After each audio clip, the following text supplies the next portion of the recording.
नमस्कार दोस्तों, स्वागत है आपका आपके अपने YouTube channel Chunnu GK centre पर। और आज का टॉपिक है रोग एवं उपचार, जिसमें हम लोग विषाणु जनित रोगों के बारे में जानेंगे। ठीक है, तो इसमें लगभग 50 से 60 प्रश्न होने वाला है, तो पूरा वीडियो देख के जाइएगा। सारे प्रश्न परीक्षाओं में पूछे गए प्रश्न हैं। पहला सवाल है कि वायरस के संदर्भ में सही कथन है। तो देखिए, वायरस जो है, वायरस शब्द, ठीक है, वायरस शब्द Dutch Dutch microbiologist M.W. Beijerinck ने दिया। ठीक है, और वायरस का न्यूक्लिक एसिड जीनोम यानी RNA अथवा DNA आधारित हो सकता है। ठीक है, RNA आधारित वायरस में म्यूटेशन अधिक होता है, इसको याद रखिएगा। जीवाणुभोजी यानी बैक्टीरियोफेज है। तो बैक्टीरियोफेज क्या है? तो जीवाणु को संक्रमित करने वाला विषाणु। ठीक है, जीवाणु को संक्रमित करने वाला विषाणु जीवाणुभोजी या बैक्टीरियोफेज कहलाता है।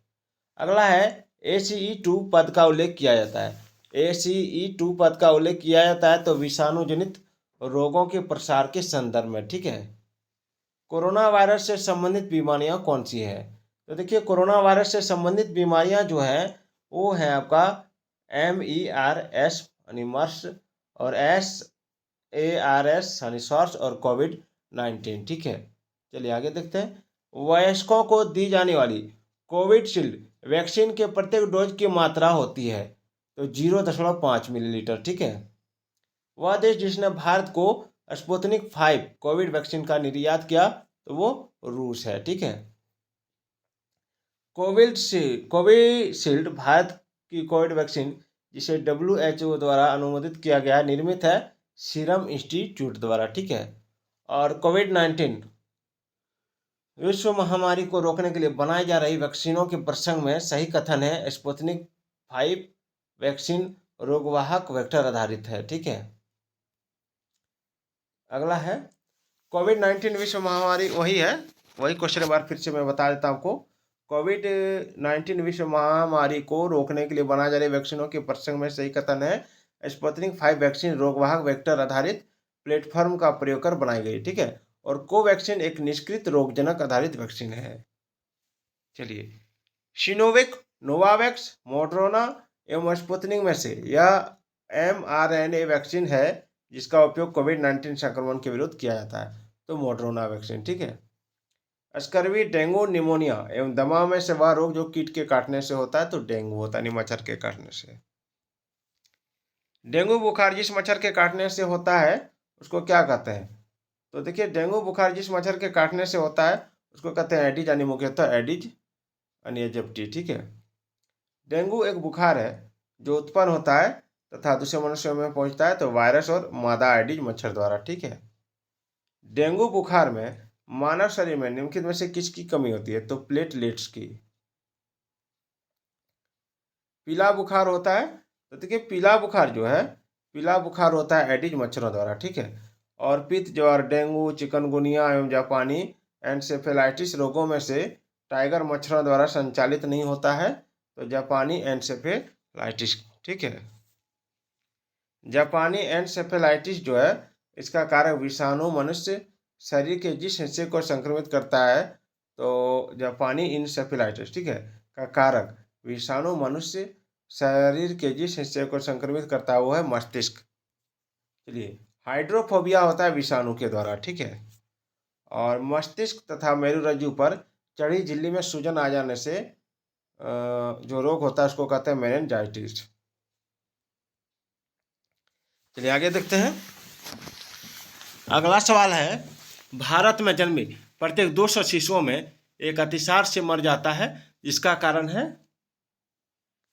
Rota virus. ठीक है, यदि कोई मानवीय रोग विश्व के वृहद क्षेत्र में फैलता है तो उसे क्या कहते हैं? तो उसे कहते हैं पेंडेमिक। ठीक, सेट जिसमें सारी विषाणु जनित बीमारियां हैं तो उसको कहते हैं मम्प्स, रैबिज और हर्पीज। चलिए, एड्स, डिप्थीरिया, हैजा एवं काली खांसी में जिस रोग का कारक जीवाणु नहीं होता उसको एड्स कहते हैं। ठीक है, पोलियो का वायरस शरीर में प्रवेश करता है दूषित भोजन तथा जल से। पोलियो का कारण है विषाणु। चलिए, पोलियो के टीके की खोज किसने की? तो पोलियो के टीके की खोज जोनास साल्क ने की। पोलियो का कारण क्या है? तो विषाणु, और पोलियो के टीके की खोज जोनास साल्क ने की। साल्क टीका जिस व्याधि से संबंधित है उसको पोलियो कहते हैं, ठीक है। खसरा, रेबीज, पोलियो एवं क्षय रोग में से विषाणु जनित रोग नहीं है तो क्षय रोग। बीमारी जिसके लिए ट्राइवैलेंट के स्थान पर बाइवैलेंट ORV देने का निर्णय भारत सरकार ने लिया है तो उसको पोलियो कहते हैं। पैथोजिन जो सामान्य जुकाम के लिए उत्तरदायी है उसको राइनो वायरस कहते हैं।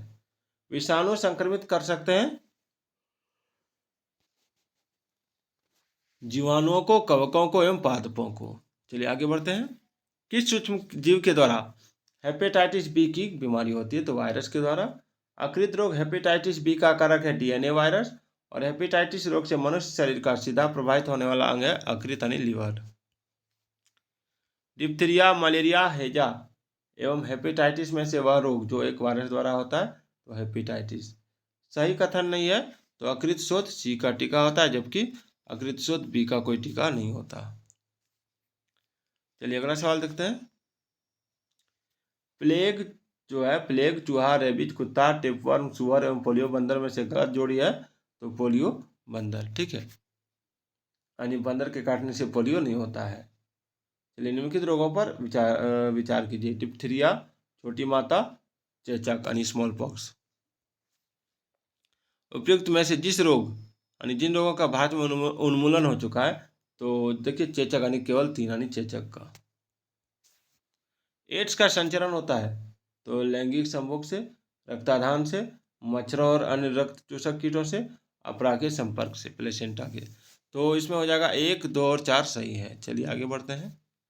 HIV एड्स रोग नहीं फैलता है तो मच्छर के काटने से, ठीक है। और एक रोगग्रस्त मानव शरीर की निम्न अवस्था पर विचार करना है। सूजे हुए लसिका पर, रात्रि में पसीना आना, स्मृति का लोप, वजन का घटना। तो इनमें से एड्स के लक्षण है 1, 2, 3, 4 यानी चारों।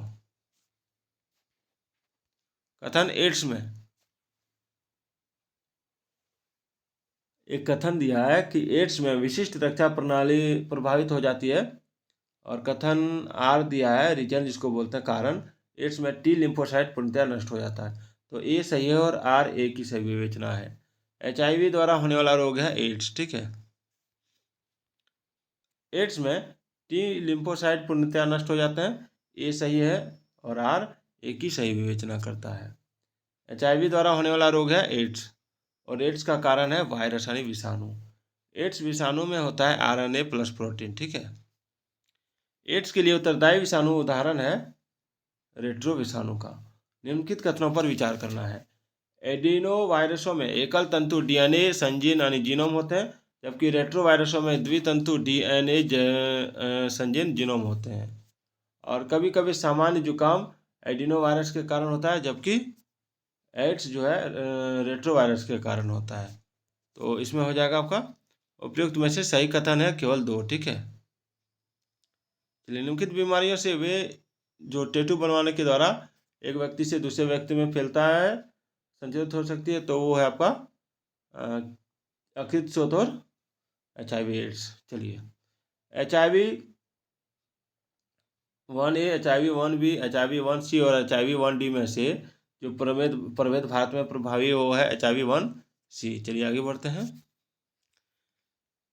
AIDS एड्स रोग नाम का संक्षिप्त रूप है एक्वायर्ड इम्यूनोडिफिशियंसी सिंड्रोम का, ठीक है। एड्स वायरस HTLV 3 की खोज की थी रॉबर्ट गेलो ने। एड्स विषाणु के लिए सबसे ज़्यादा आजमाई गई दवा है जीडोवुडिन, ठीक है, यानी एजिडोथाइमिडिन, ठीक। चलिए एलिसा परीक्षण किया जाता है एड्स पहचानने के लिए, एड्स पहचानने के लिए। और जापानी एन्सेफेलाइटिस का कारक होता है विषाणु, और सूअरों को मानव रिहायशी क्षेत्र से दूर रखना उन्मूलन में सहायक है जापानी एन्सेफेलाइटिस के। मई-जून 2018 में निपाह वायरस जीवाणु बीमारी के प्रकोप के कारण चर्चा में था केरल राज्य। कुष्ठ, टिटनस, मिजल्स, खसरा में से जिस रोग को एंटीबायोटिक द्वारा ठीक नहीं किया जा सकता वो है मिजल्स यानी खसरा। खसरा की बीमारी होती है वायरस से, और कथन दिया हुआ है चेचक यानी स्मॉल पॉक्स जो है वायरस द्वारा होता है, और कारण मरीज को पृथक बिस्तर पर रखना चाहिए। तो इसमें कथन और कारण दोनों सत्य है। तथा कथन कारण कथन पर आधारित है।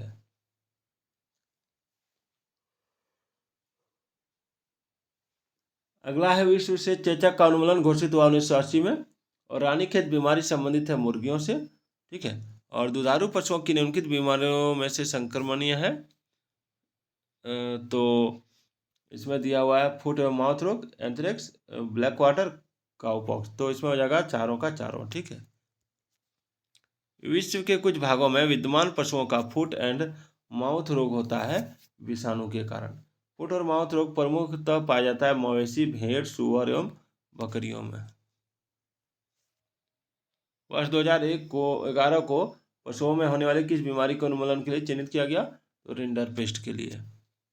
बर्ड फ्लू का कारक है H5N1, ठीक है। विश्व महामारी H5N1 इन्फ्लुएंजा को कहते हैं बर्ड फ्लू। H1N1 विषाणु का प्राय समाचारों में जिस बीमारी के संदर्भ में उल्लेख किया जाता है वह है स्वाइन फ्लू, H1N1। सही सुमेलित है इबोला वायरस इबोला रोग करता है। और जीव सांख्यिकी की पहचान जो है उंगली छापन तथा आइरिस स्कैन, क्लोनिंग है आनुवंशिक प्रतिकृति, और डीएनए फिंगरप्रिंट है पैतृक या आपराधिक की पहचान। इबोला है एक प्राणघातक विषाणु, और इबोला वायरस का नाम लिया गया एक नदी के नाम से, ठीक है।